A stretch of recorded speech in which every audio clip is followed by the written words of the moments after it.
Mga kasayan, ganito yung setup natin ng incubator, egg incubator na galing Lazada. Lagyan lang natin siya ng tubig.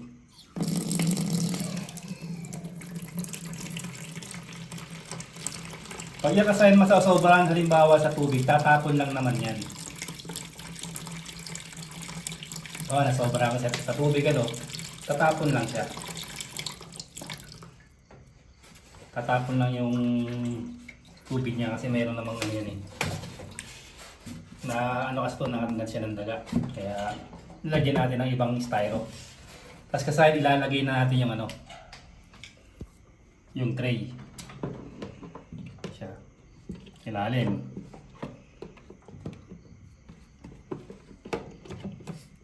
Ibig sabihin yan, abot pa siya ng ano, abot pa ng tubig ha. Kailangan mas mababa pa yung tubig yan.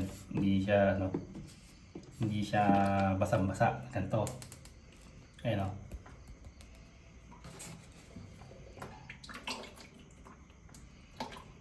Babarahan na tayo natin ha. Bali ito, isahan na lang to. Wala na tayong gagawin dito. Wala na tayo ritong i-adjust. Ayan. Naka flat na yung tubig natin ha. Wala na tayong i-adjust yan ha. Sa ating konti.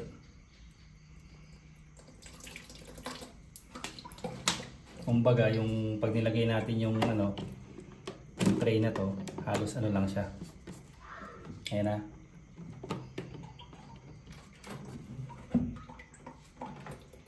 Ayan natin sa pantay.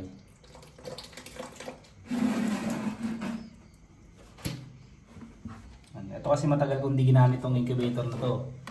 Pagka tingin ko may kalawang na tong ano niya, yung kanyang motor. Pero kala ko hindi gumagana, okay naman. Gumagana naman. Ayan siya ha. Paglagay natin, kakabit na natin ito. Ito.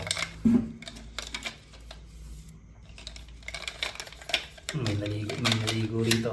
Nabasa yung ano natin. Kaya kailangan natin itong punasan para tuyo-tuyo naman siya. Tutukan mo lang natin dyan.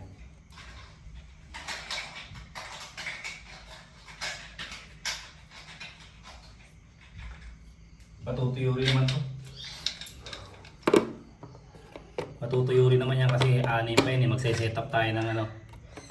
Magse-setup tayo ng 38 degree. Hahanginan niya yan. Siya, yun lang yung setup natin at saka yung tubig ha. Tingnan nyo. Hindi nakasapol dito sa tray. Tapos dadalhin na natin siya doon.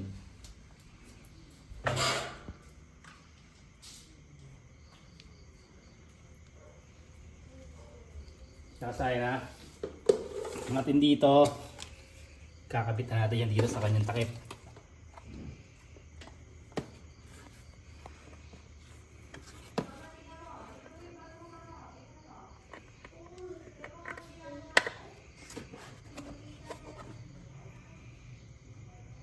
Pasok lang natin to ha.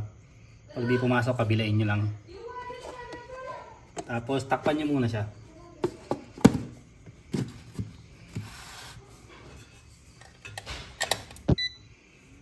Tapos setup tayo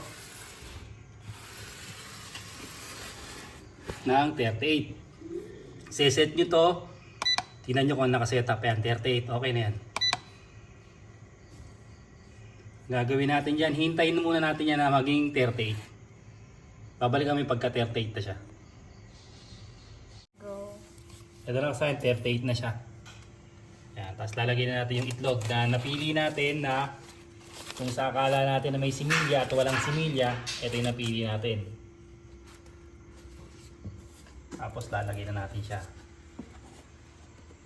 Yan. Mainit-init na yan. 38 degree. Yan, normal lang natutunog siya ha. Maglagay lang kayo dyan ng kahit isang number. Kahit isa lang, halimbawa may isa lang kayo palatandaan para malaman nyo kung iikot.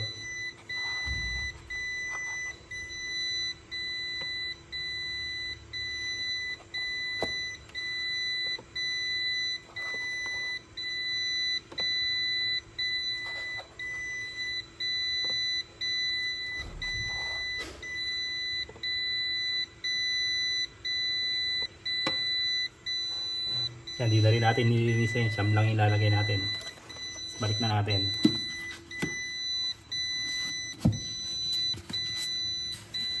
Dahil nag-38 na siya, mas mabilis-bilis na bumalik yan kumpara sa unang beses na gagawin mo siyang 38. Mas mabilis na siyang pupunta sa 38. Hindi kagaya kanina. Yan siya. Kanina talagang matagal pa. Hintayin na ulit natin mag-38 yan. Pag nahintayin natin mag-38 yan, maghintay na lang tapos busy kayo. Maghintay na lang kayo ng 19 to 21 days. Wala na kayong gagawin, hindi na kayo magdadagdag ng tubig, hindi nyo nababagoyin yung temperature. Okay na yan. Sigurado na yan. Tapos ito yung hole niya, ganito lang yung hole natin ha.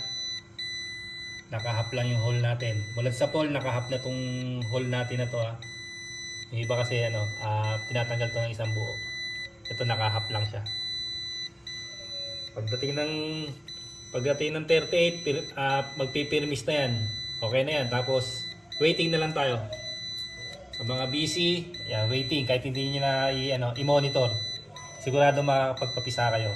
Ito kasi magte-38 na to. Pag nag-38 yan, pag nag-38 na yan, okay na siya. Lagi na siya sa 38.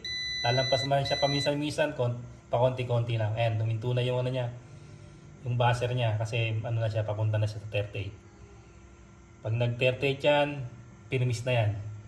At sisiguraduhin ko sa inyo makapagpapisa kayo dyan ng walang hassle-hassle. Hanggang dito na lang mga kasayan. Salamat sa panonood.